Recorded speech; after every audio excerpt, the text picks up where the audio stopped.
You felt it before.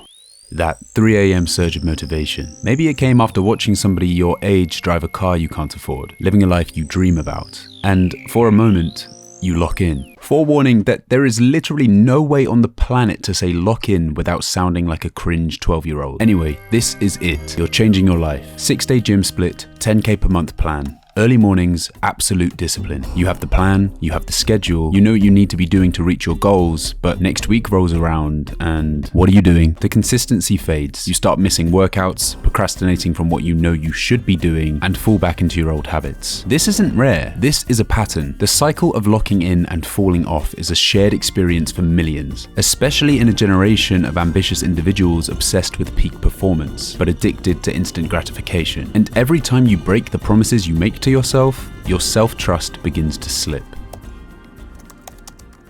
So, what's really going on here? Why can't a generation stay consistent with the things they say they care about? Well, I think it's pretty obvious. Most people in this situation have a lacking why, an extremely poor reason for doing what they're doing. It's an entire generation of people chasing envy over purpose. They want to be rich because somebody else is rich. They want what others have because they themselves lack it. They want to be shredded because they see somebody else is admired for their physique. But when it's time to get uncomfortable, to actually work, the shallow whys of this generation begin to crumble. As Friedrich Nietzsche put it, he who has a why to live can bear almost any how. If your goals don't physically hurt your being to miss working on them, they'll be the first thing you let go of when life gets difficult. So you have two options. Either find a purpose for achieving your goal, or you could just want whatever you're aiming for enough for that to be your why. There's the classic saying of you'll get it when you want it as much as you want to breathe. If you want something that badly, that can be your why. But most people don't want things as much as they think they do.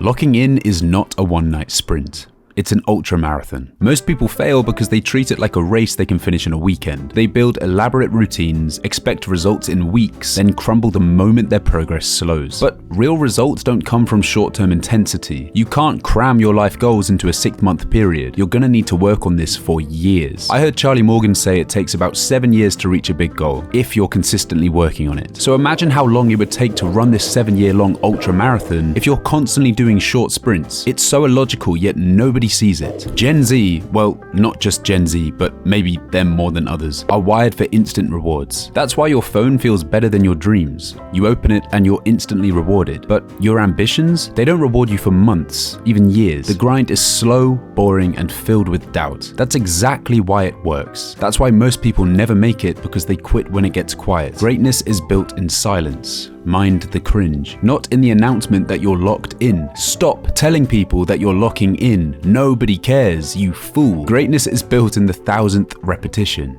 It's when nobody's watching, when nobody's aware, and you're still doing the work. The real lock-in doesn't come with hype. It comes with isolation, with boredom, with rejection, with years of unrewarded effort. The moment you stop announcing your goals and start living them, that's when things start to change. That's when people begin to notice, not because you told them, but because you showed them. Cringe, but factual, just like my channel. You want to know why you're not locked in? You're waiting for it to feel good. You're waiting for the perfect moment. You think it's going to be some cinematic flip of a switch. It won't. It's just you deciding that today matters and that tomorrow doesn't exist. That you'll stay focused even if it's boring, even if it hurts, even if nobody claps for you. Locking in means finally understanding that there is no finish line. You don't arrive, you build every single day with steady, boring, focused effort. And if you can do that, truly do that, the life you dream about isn't just possible, it's inevitable. Cringe.